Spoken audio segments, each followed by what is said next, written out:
And now, from beyond our dimension, this is the JeffMara podcast. Here's Jeff. Today's guest is Mary Rodwell. She is recognized internationally as one of Australia's leading researchers in the UFO and Contact phenomena. She is an author. She has produced 2 EBE award-winning documentaries. She is a national and international lecturer, and she's appeared regularly on national and international media news programs.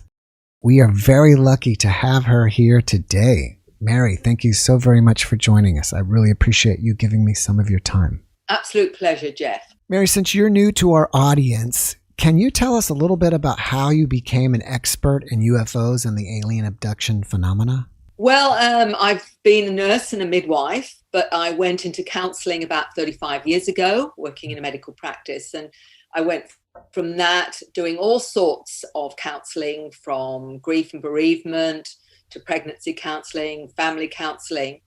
But eventually I was looking more deeply at, the bigger picture for us and our experiences, looking at the spiritual side of it.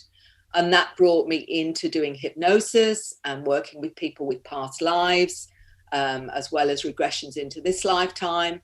And it was during that time that somebody came to me and said, Mary, there's no support groups for this. For this, they just think you're crazy. I'm going on spacecraft. I'm waking up with marks on my body, shaved areas. No one will listen. They just think you're crazy. Can you help? And that really was the beginning, nearly 25 years ago now, when I was hearing this gentleman's story. And what made it convincing, Jeff, was it wasn't just him having the experience. It was his partner and the children too. So this wasn't just someone getting carried away with their own imagination.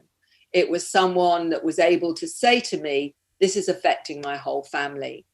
And that really has started me off on this journey as a researcher, but also as a therapist, looking into this whole phenomena, which it is. And it's certainly more than just about spacecraft and beings visiting us, because it's about beings, some of them physical, some of them interdimensional, some of them extra-dimensional, some of them trans-dimensional, some are from our future. So we're not just talking about solid beings here. We're often talking about other beings that some will see in more of a spiritual context, such as angels, religious figures, and, light beings. Some people will see a light being. Somebody else will say, I've been seeing an angel.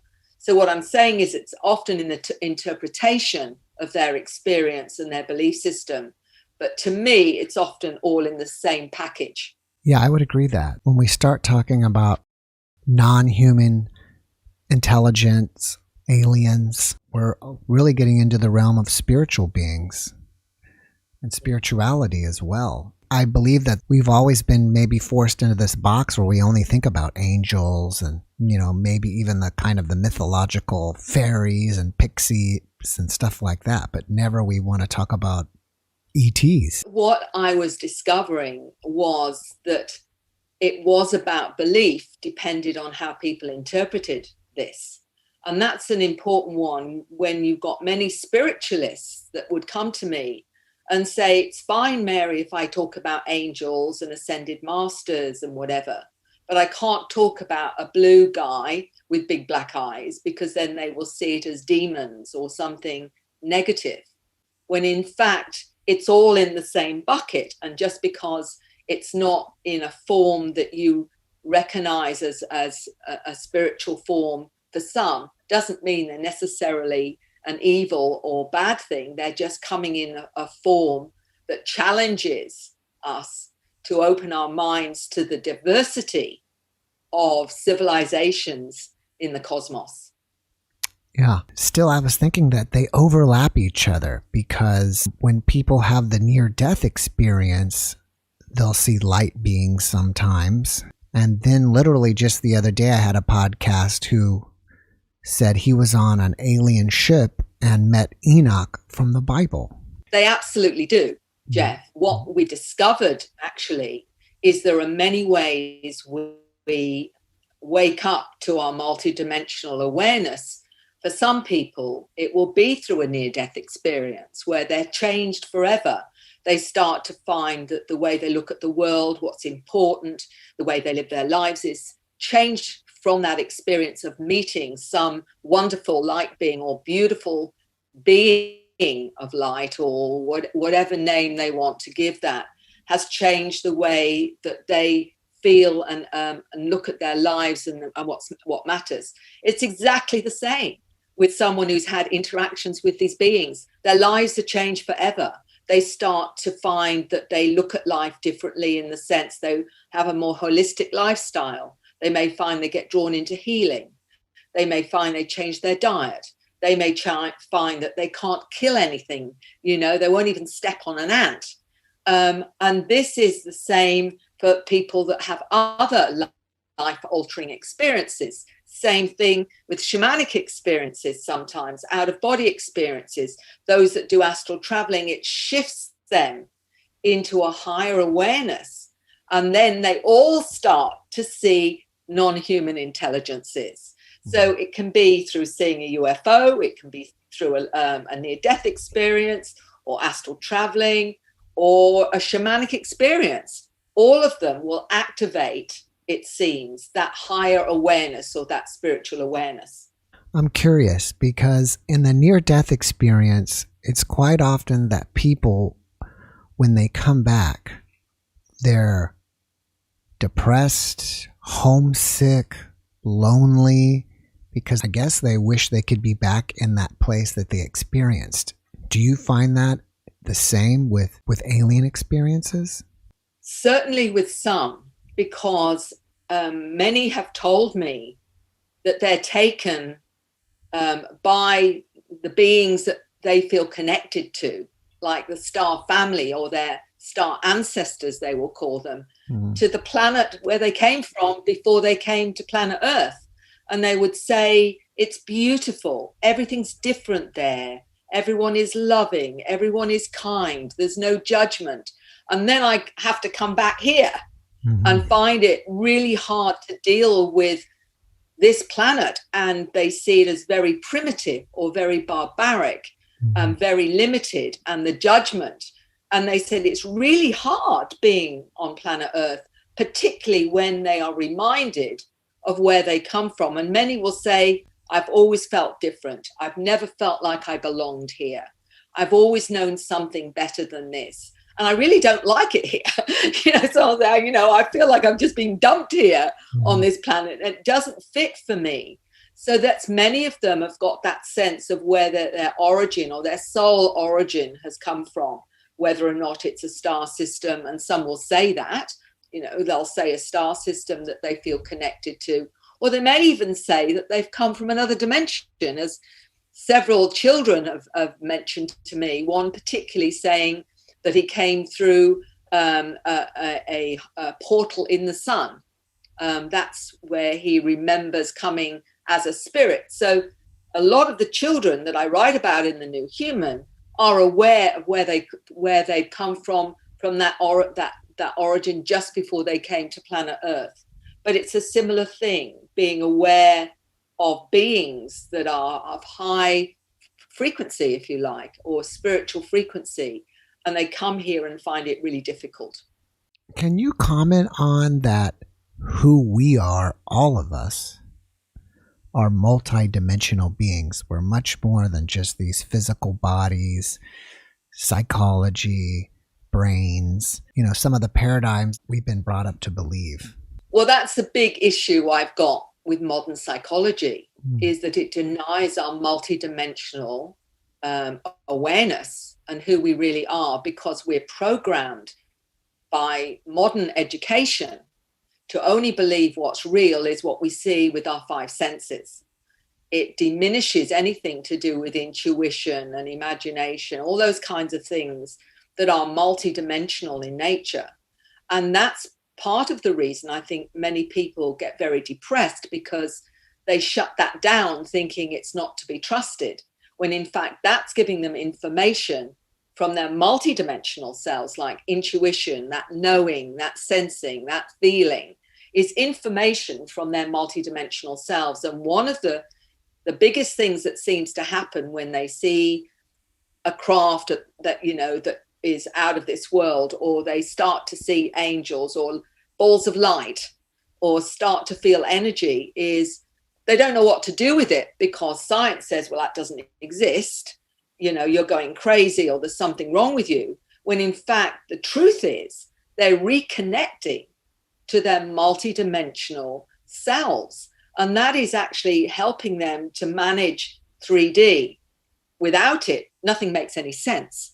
And so a lot of my work is about helping people to own that part of themselves again and to work with it, because that is actually what we should be doing, is having it in balance with our logic and analytical side. We should be working with our right brain, multidimensional cells, that gives you intuition, that gives you this sense of knowing. And some people get downloads of information when they start listening to it, because they get supported by the non-physical realm. I call it, you know, those spirits that guide us. You can call them guardian angels, you can call them spirit guides, you can call them granddad who's passed on, but I feel him around and he helps me. Rather than deny that, if you own it, you will find more and more things start to make sense, because unfortunately psychology has shut us down by making it non-acceptable to trust all those things, when in fact they are what makes sense of our 3D world. If you don't mind me asking, did you grow up with a religious background? I certainly did. I was brought up a Catholic, and some of it fitted for me, but as I questioned things and I looked at the dogma and the what you're taught, it started not to match in with what I was discovering, such as past lives. I was reading books on past lives, where you, as a Catholic, you can't believe in past lives. Well, I was reading books of people that were remembering past lives. I then worked with people where I was taking them into past lives. So that didn't fit for me anymore. So there were lots of things within that belief system that didn't fit for me. And the one issue I had the most was where you're giving your power away to a hierarchy that tells you what to believe, rather than trusting your own resonance to truth, your own spiritual connection to your soul self, which is the ultimate guide to truth. And they're saying, oh, you can't trust that because you're not as connected to God as we are. You know, the hierarchy always had a better connection than everybody else. So I'm afraid I had to let that all go. And it's been gone for a long time, because the more I opened up to that part of resonance in myself, and I found myself opening up and more to that part of me that was connecting to those other realms, because I went into healing and energy work and all, you know, all those ways of opening yourself up to frequencies and energies. So the more I did that, the more my belief system within that religion didn't fit anymore, because all of those things were not necessarily okay, and yet they felt okay to me. So it's about saying to yourself, does this information resonate anymore? No, it didn't. So it was being true to thyself. And this is what I say to people: don't go on what other people tell you to believe. Go on what resonates with you, because you are your ultimate truth. And I firmly believe that. Do you think that most people have an open mind, at least secretly, and they are interested in all this stuff, but maybe they're afraid to believe because maybe their religion tells them that something bad's going to happen to you if you do believe? I've seen and heard a lot of really heartbreaking stories of people who in their heart have known something different to what they're told to believe. And to give you an example of a couple of them that were, one of them's mentioned in my book, of an Indian young man really, who said, I know I'm a starseed. Mm-hmm. He said, but all my family and my relatives, believe in the gods, and there's about 100 gods in India. Yeah. He said, they believe in the gods, but I know, Mary, that they're not gods, that they're extraterrestrials. But I can't say to them, you're worshipping extraterrestrials, because they believe they're gods. And he said, but how can I tell them that in my heart, I know I'm a star seed and I know they're extraterrestrial? I had another gentleman, a young man who is in a very, very Christian Orthodox family. And he said, Mary, I'm a star seed. I know that. My family is all very Christian based. I can't tell them how I feel and what I know. And I said, are you sure they wouldn't understand if you explained why you felt that? He said, if I did that, Mary, they wouldn't have anything to do with me. And he said, I've considered suicide a few times because I don't know how to come out and say to them, that doesn't fit for me. Your belief system doesn't fit for me. I've had a 15-year-old tell me exactly the same thing with her parents were in a religion. And she said, I know I'm a starseed, but I can't say anything to my parents and I feel trapped. So there are, I believe, many, maybe hundreds of thousands, even millions perhaps, that are trapped in a belief system that has been imposed on them by family or relatives, which doesn't actually fit for them at all, but they can't come out and say it because of the judgment that they would get. And they would be told, they're either it's heresy or they're a heretic or they've lost their faith. The favorite one is you've lost your faith, where I see faith as saying you're not allowed to be curious. You're not allowed to question. You've just got to believe what they tell you. Well, that doesn't fit for me anymore because I've seen too many things that were inaccurate in my own, in my religion, that were manipulated. And you go back in history and you see how things have been manipulated in a belief system. And I wouldn't have a bar of that because it's not truth. And yet many people don't even take the trouble to go into the origins of their religion and say, okay, so when did this come about? When did this come about? And you find out how it's been altered and manipulated to suit a certain hierarchy at that time for control. And so that gives you a pretty good idea of what I think of religions at this point in my life. Would you agree that a lot of religious leaders, icons, gods are extraterrestrials, especially like in Hinduism? Absolutely. I absolutely believe there are, obviously there are, some believe in the ascended masters. I think there are interdimensionals, extra dimensionals, higher dimensionals. And I think there is not necessarily in terms of judgment, a hierarchy, but more of the more aware souls go to another level of existence. And it's more about awareness rather than you're not so high up or whatever. It's just that it's like everyone on this planet has their certain awareness. It doesn't mean we're unequal. It just means that we've come onto this planet with a certain awareness, which is allowing us to grow and have an adventure down here on planet Earth. And we're all going to be in different places with that awareness, but we're all equal. I don't believe there is any soul that isn't equal to another soul, but we've all come in with different agendas and different awareness. And that's why we're all helping each other to grow and become more open to, a bigger picture. When I talked to a 9-year-old about God, she said her understanding of God was not male or female. In fact, she said her understanding of God was an ultra-terrestrial that lived in Dayland, the land of light with the angels, and we all come from there. So that was her understanding of a universal source or whatever. And I think that maybe the bottom line is whatever fits for you is what matters. It isn't about what somebody else believes or is telling you to believe. What fits for you here, I think, is the ultimate test. I believe in one of your books you talk about that you have researched over 3,000 people. Would you say the majority or all of them are children that you're doing research with? Or if not, what is the percentage? No, they're not all children. I came into the children part from families. because what we discovered with this experience is that most often it's intergenerational. So if you've got a family member, father or mother having experiences, quite likely what their parents or their grandparents were having experiences. So it was coming down the family line to the children. And so it became interesting to me was, how do the children of that family experience it? And often it was quite different to how the parents would interpret it as well. And what was interesting about the children is you don't have to do any hypnosis with the children. They have memory. They will often recall going on spacecraft. They'll recall the different beings they call their special friends.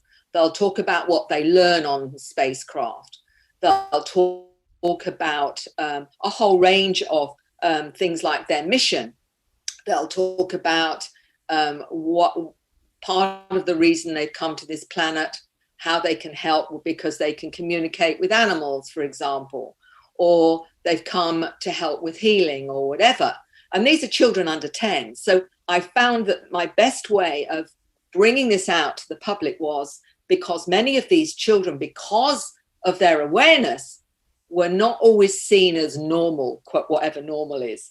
They would often be seen as ADHD, or they would be seen as dyslexic, or they would be seen as autistic in some form, like Asperger's and whatever. What I discovered was that these were not dysfunctions. What they appeared to be was, by being born with those differences, enabled them to shut out some of the programming that shut them down, because all of the rest of us have been shut down by the programming of education, et cetera, our families, belief systems, all that stuff. Whereas it was harder to program them because of their either ADHD or their Asperger's or dyslexic or whatever, which meant they retained more of their connection to their multidimensional selves. So instead of seeing it as a dysfunction, I and many others, and I've met a number of high-profile scientists that agree with me. One of them is Dr. Lena Olson, who's a molecular biologist, who's also an experiencer, who said, Mary, the new ones coming in are different. And that was why I got drawn into it, because so many of these children are misunderstood.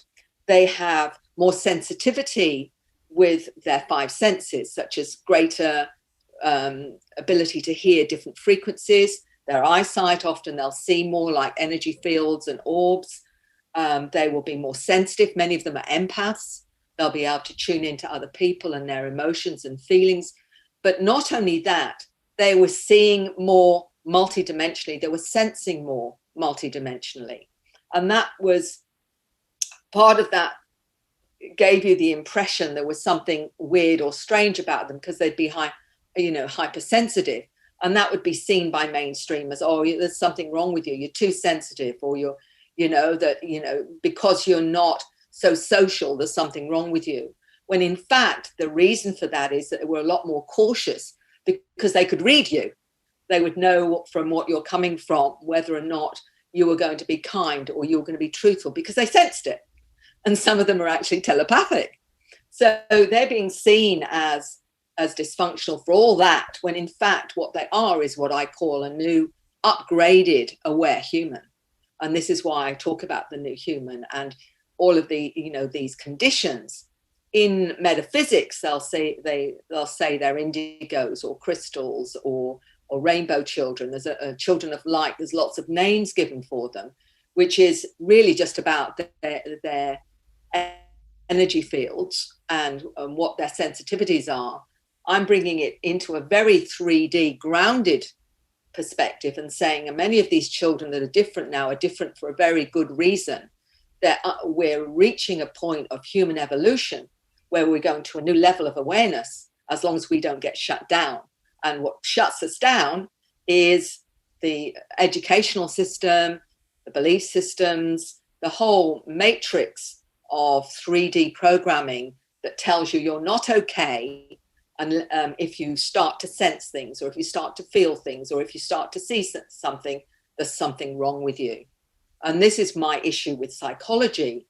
modern psychology, that is, because they're not allowing for the fact we're multidimensional beings. We are not just physical. We are embodied into a physical body, but our soul is multidimensional. Can you give us an example of one of the most extraordinary experiences that you learned from a child that just even transformed you? There's multiple ones that have transformed me, but I will mention one that came to my office with his mother, and at the time he was 8. He's much older now, and he started to talk about the special, the special people that visited him.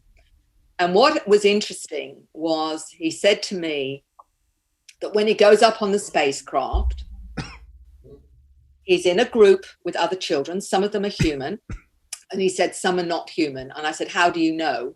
And he said, because their eyes were different. And he said he always went up with 2 of his school friends, so they were there too. And they'd be learning things. They would be learning how to use their mind, how to shift things with consciousness. And I remember saying to him, he said, we learn very complex things, Mary. And I said to him, when you say complex things, what do you mean by complex? I said, can you tell me some of what you are learning?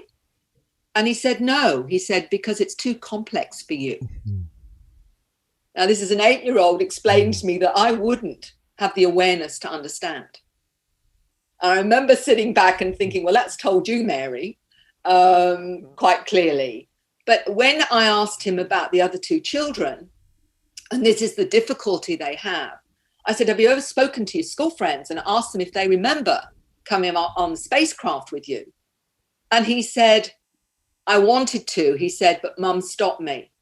And his mum explained to me the reason for that was she didn't want him to, have a hard time at school if he starts mentioning some of this and they don't understand. So that was the reason that she had mentioned it.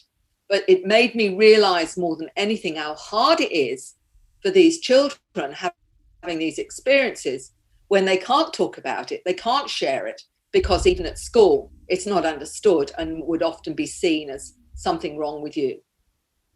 So I think, but there are so many stories where another 8-year-old girl in the US couldn't wait to tell me that she'd gone in a craft to a planet where she was shown how to levitate, and she was shown how to use her third eye, and also where they were hybridizing certain genetics, where she was shown on the craft them taking certain DNA from different species to seed other planets.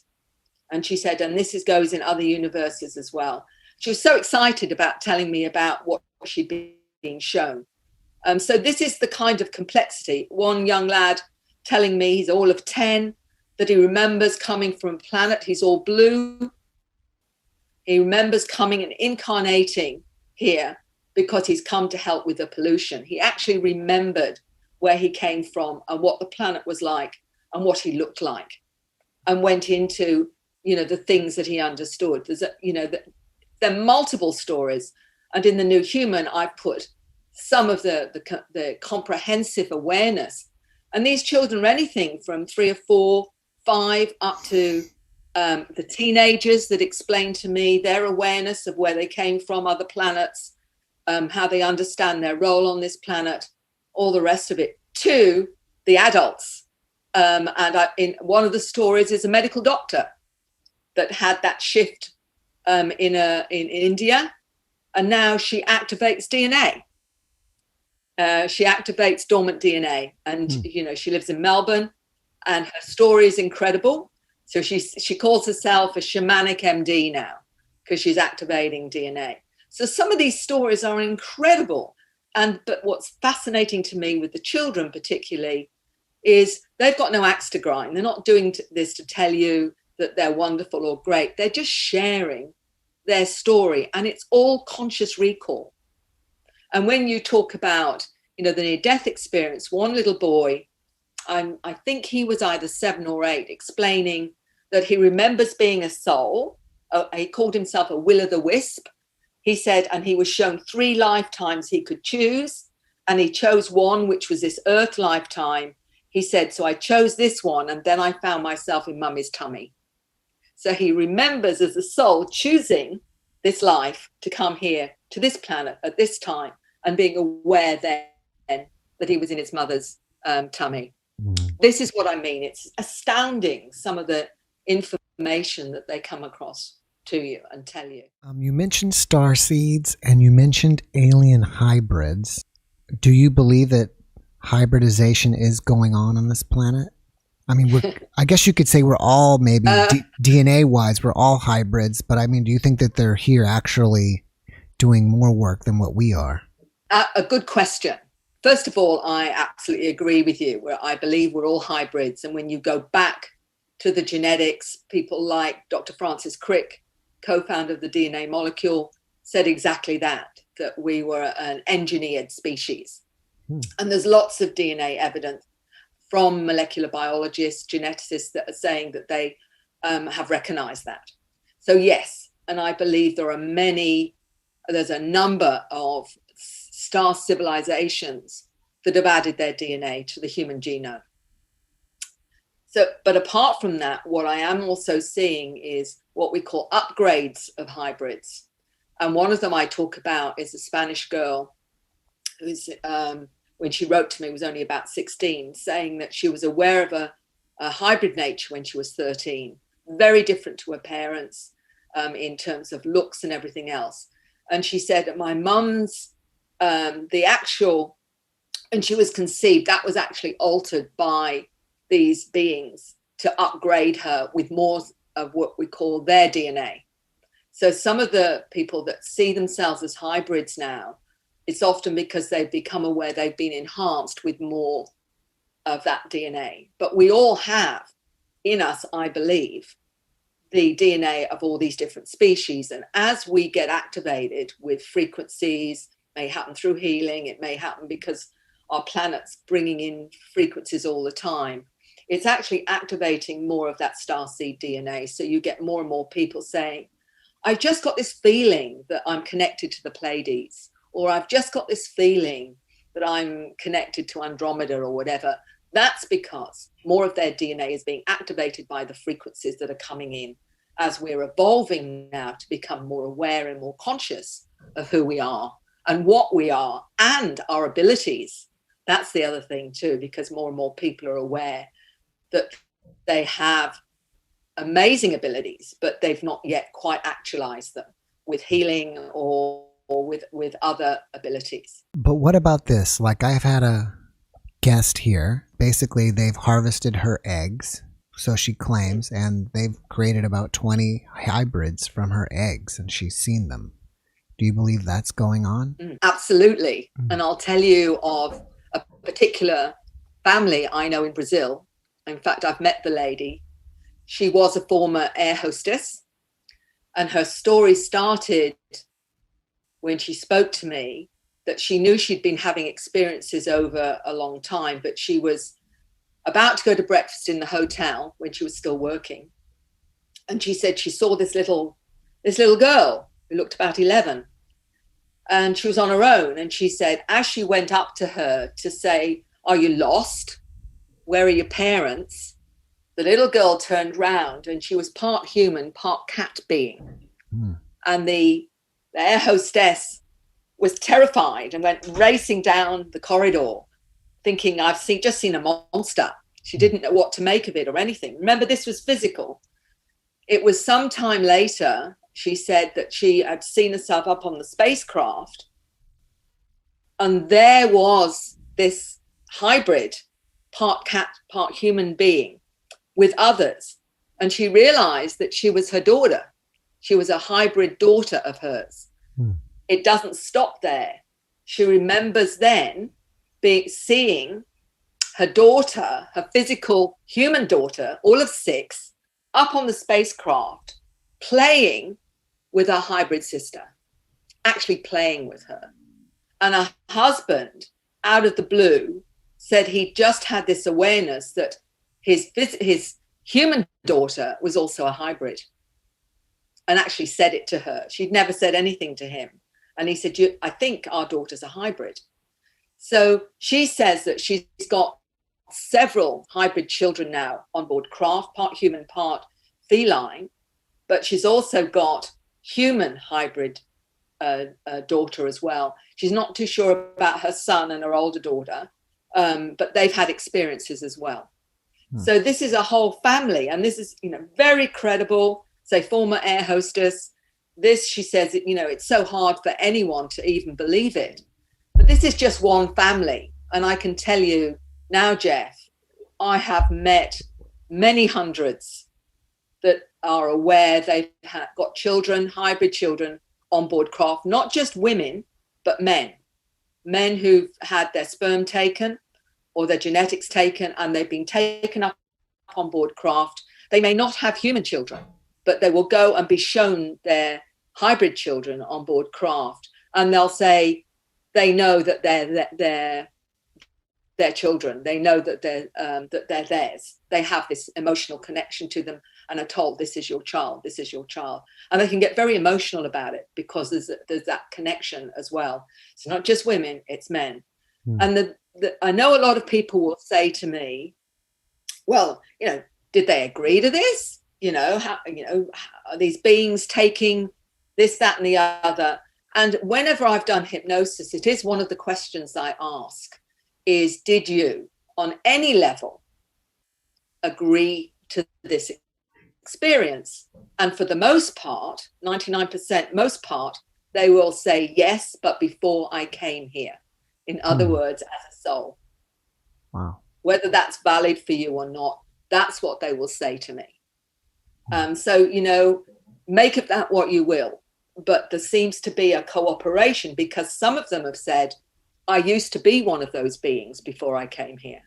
So it's like that being soul. I said, I'm going to incarnate as human and I'm going to have more of this particular species or whatever as a human, using my genetics to do so. So there's this kind of huge level of understanding and soul contracts, if you like, that we are not aware of in our limited human form and consciousness. What, in your opinion, is the whole point to the human experience? I think the bottom line is the soul incarnates to experience. And we've all come in with different agendas. One of the things working with past lives is when I take someone from that past life into the spiritual realm, I'll say to them, well, what did you learn in that lifetime?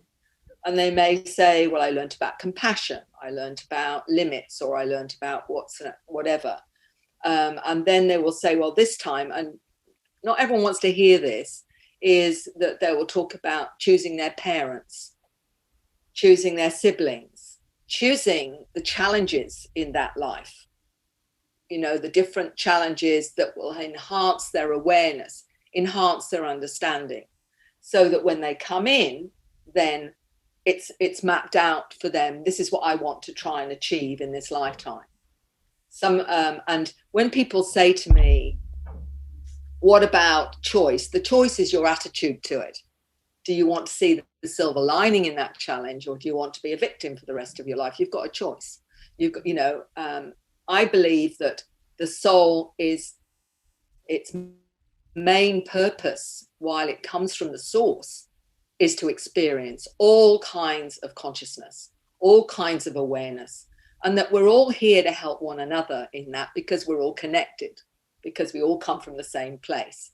So it's about every time we are helping others to get to a point where they're more connected to their soul self and their consciousness, the more we're being helped by those that are more aware than us. So as one 8-year-old explained to me, we're all helping each other get closer and closer back to the source again.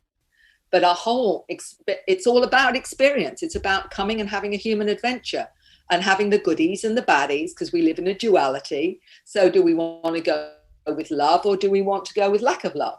Oh, well, I'm going to try that and see how it goes. It doesn't work so well for me. Maybe I'll try this.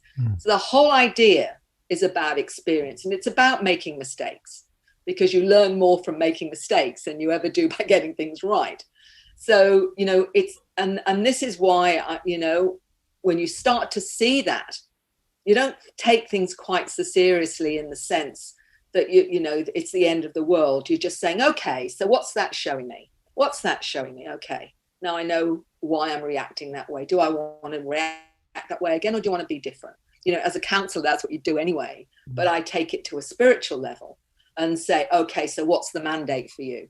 And some say to me, I want to know what my soul mandate is, Mary. Can you help me work out what my agenda is or my mission is this time? And my answer to that is, you're already doing it. Because I said, whatever you're doing is where your soul has got you to. And your soul isn't going to let you miss the bus because it's worked too darn hard to get you here in the first place. So just go with what unfolds and trust that that's the soul guiding the journey, because it is. Everything is guided by that other, you know, some call it the, you know, the superconscious, higher self, oversight. Doesn't really matter. It's about what you feel, you know, your resonance is to, and trusting that. So I believe we're here on an adventure, on a human adventure, where we're having goodies and baddies, and we're having beautiful higher beings that are giving us a bit of support when we need it, and helping us out as much as they can, but also for us to learn about that as well, and how we can help those around us in the same way. So it's, you know, I think it's a knock-on effect. The more that we help others, the more we get helped as well. So it's all of that. So it's about enjoying the human journey. You know, to me, it's about seeing it as a spiritual journey, because, you know, this is just an overcoat. Mm-hmm. This is, as we know, this is just the overcoat. And I agree with that.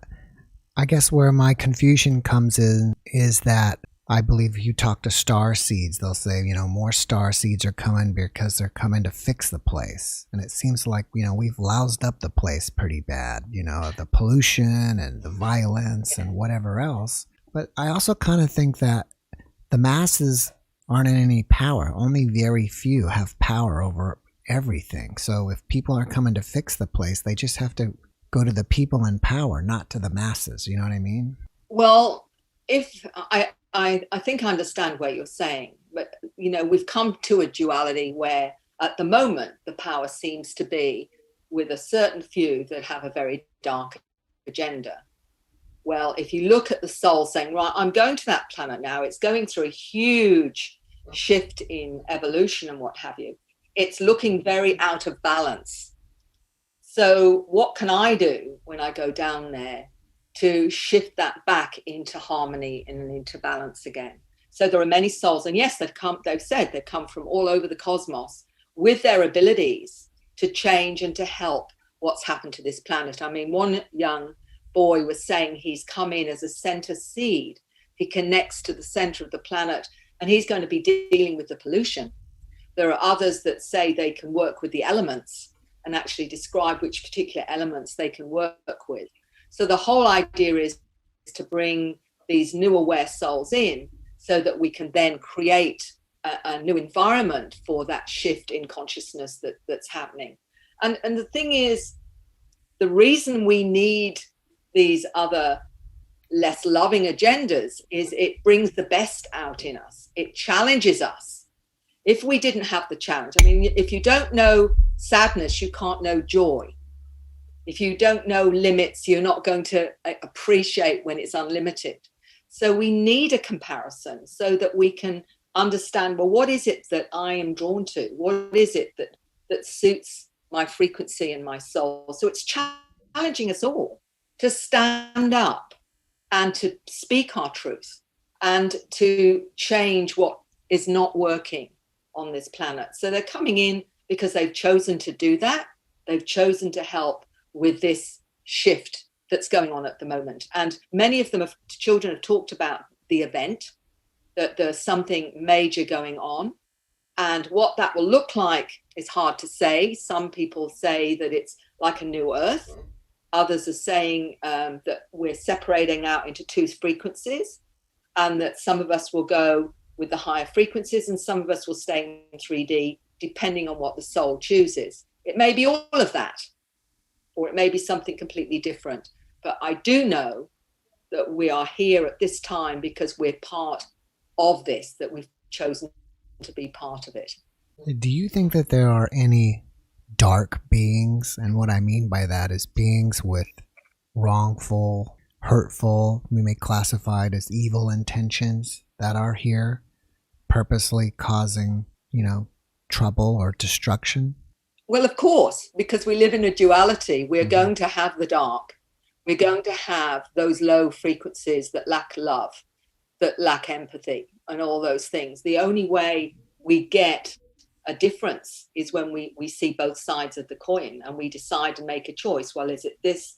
Is it love, or is it lack of love? Because I just call that lack of love. They've got an agenda, and I see part of it as something that we've chosen to experience, is that so that we know what we do want and what we don't want. Because again, how do you compare if you've got nothing to compare with?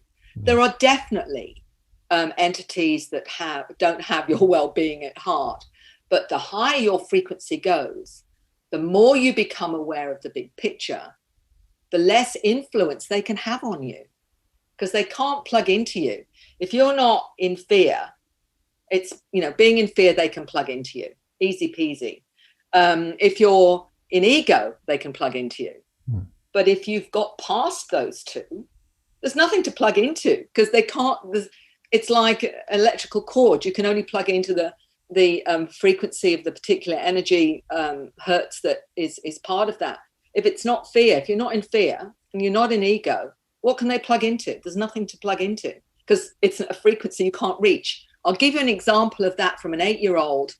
Well, no, sorry, he was 9 when he was taken to an underground base, because that's what they do with some of the children. They're trying to turn them.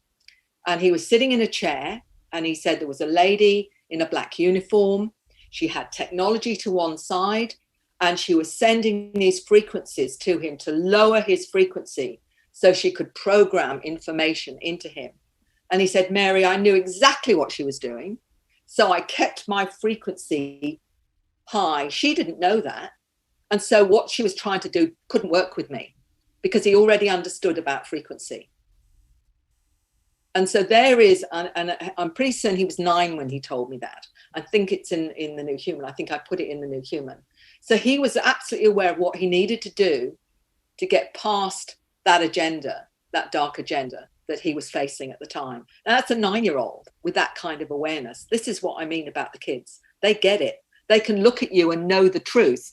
I asked a 7-year-old once, he said, Mary, I can tell when people are lying or telling the truth. And I said to him, and he's all of 7, I said, how do you know? What do you feel?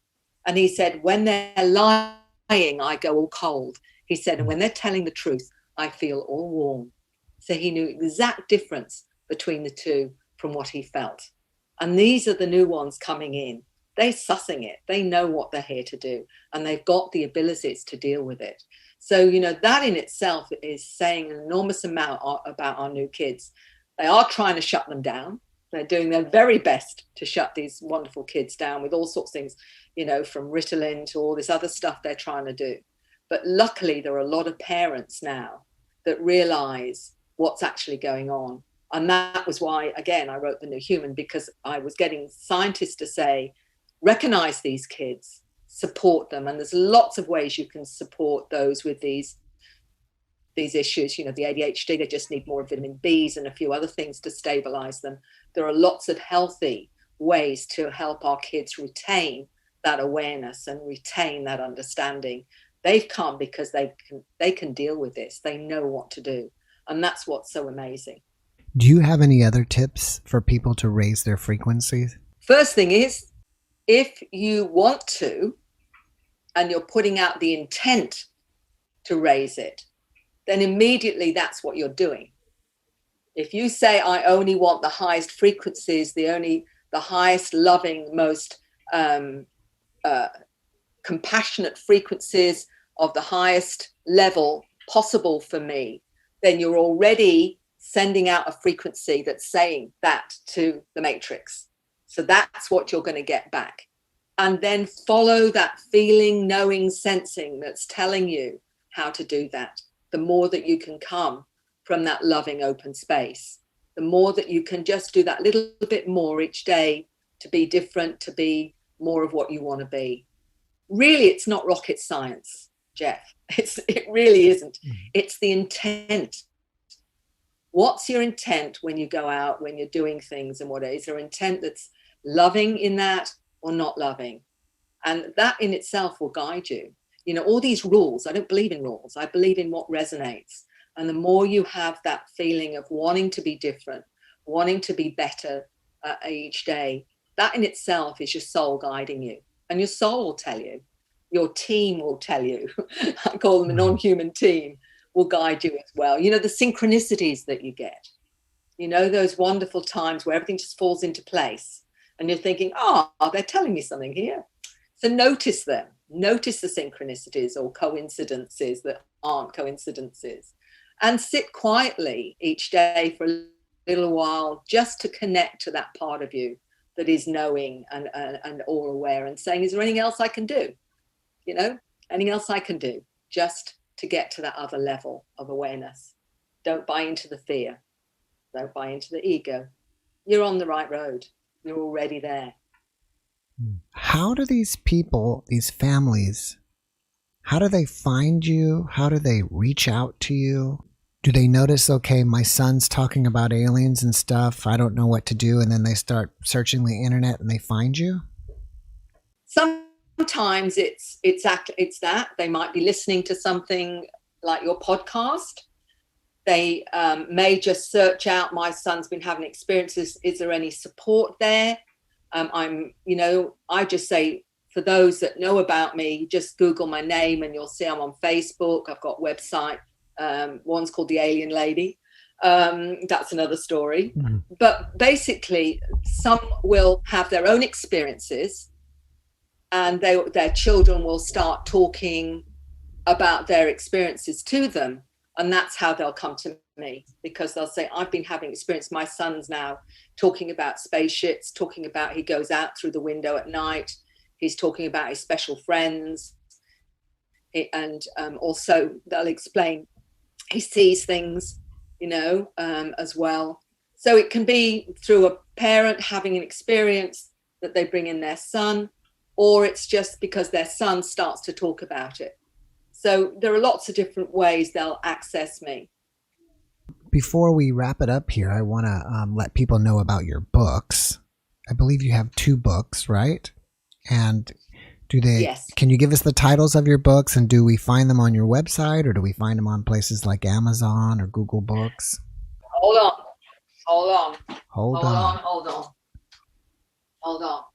My first one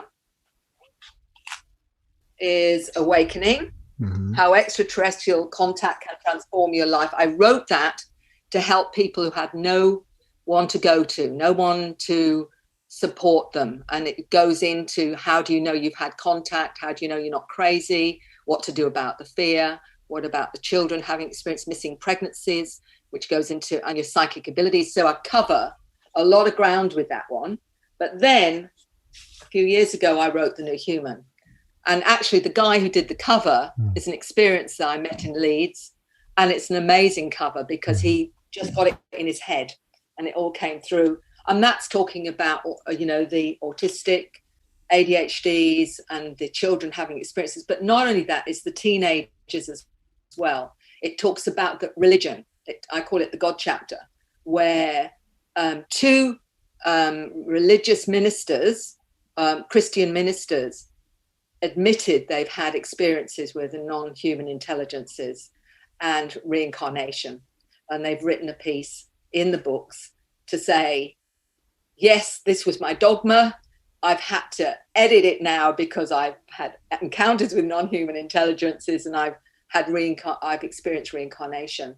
So in other words, coming out of the closet, the Christian closet, and saying this is more than what we're told within our religious beliefs. Very important for so many people conflicted, Jeff, with their religious experiences, because if it doesn't quite marry that, then they think there's something wrong with them, or it's evil, or it's demons, or it's all that stuff, when in fact it's nothing of the sort. It just means that they're going past that particular belief system or dogma, which is part of challenging us to trust that part of our knowing. Do you have any other projects that you're working on, or any new books that you want us to know about? At the moment, I'm not writing any more books. I'm doing several forwards for people's books and what have you, but I am going to be doing some online conferences soon. One is a 5D conference in March, then I'm doing Ozark in April, and I'm doing also Contact in the Desert in June, and also another one on hybrids with another lady. So I'll be putting those all on Facebook, so that everything's going online at the moment because no one's really traveling, certainly not from Australia to other countries. So all my stuff will be going online. But there's lots of YouTube videos and presentations on the net that are already there of my work. Do you have your own YouTube channel? I have, but I've never used it yet because I never get the time. I'm too busy doing sessions and interviews and, you know, all this other research. So I just haven't had the time, Jeff, to go there. But I'm grateful so much to people like yourself because you do it for me. And I'm extremely grateful for all your hard work in doing that. After doing this for over 25 years, what inspires you to keep doing it? The person that is in tears because they are so grateful that somebody listens, understands, and doesn't judge them. The mere fact this might be the first time in their life, and they might be 50 or 60, and they've never been able to talk about it or felt safe to talk about it. And they've finally done so. And the relief and the joy to be able to be and talk about their true life is why I do it, because it makes such a difference to so many. That's amazing. You mentioned you have a website. Do you interact with people on social media? Only on Facebook with Messenger, I certainly do, but I don't with my websites because I just haven't the time. But yes, if they want to message me on Facebook or just email me through my websites, and I will then respond when I can within a day or two. And your Facebook, is it your personal Facebook page, or is that public page as you being an author and a researcher? I don't put my personal stuff in there, only links to interviews like this and information I think people will be interested in. I don't put my actual family personal stuff on it at all. But everything else that I come across, research that I think is interesting, that kind of thing, I will put on my Facebook page and the public one as well. Oh, okay. Well, that makes sense. All right. Well, before we wrap it up here, do you have one last message that you'd like to share with us? What I'd like to say is, apart from thank you so much, Jeff, for putting your love and energy into such an important way of helping people, I would like to say to people, whatever you think about what's going on at the moment, just remember you've come here because you are part of making the difference. And believe me, we've got some really wonderful stuff coming ahead of us in our future. We've just got to hang in there. All right, that's great. Mary, I could go on asking you questions for hours, but I'm limited by time in this 3D world here. But I want to say thank you so much for being my guest. I really appreciate it. I wish you massive success in your research, in your books, in your conferences, and anything else that you're into. Oh, thank you, Jeff. It's been an absolute pleasure. Thank you so much. All right. Thank you, and enjoy the rest of your day. Thanks for watching the JeffMara podcast. I really appreciate you. Another way to show support is through YouTube memberships. And if you do, there are loyalty badges and other perks depending on your level of membership. All you need to do is click the join button underneath the video to find out more. Thank you for your support.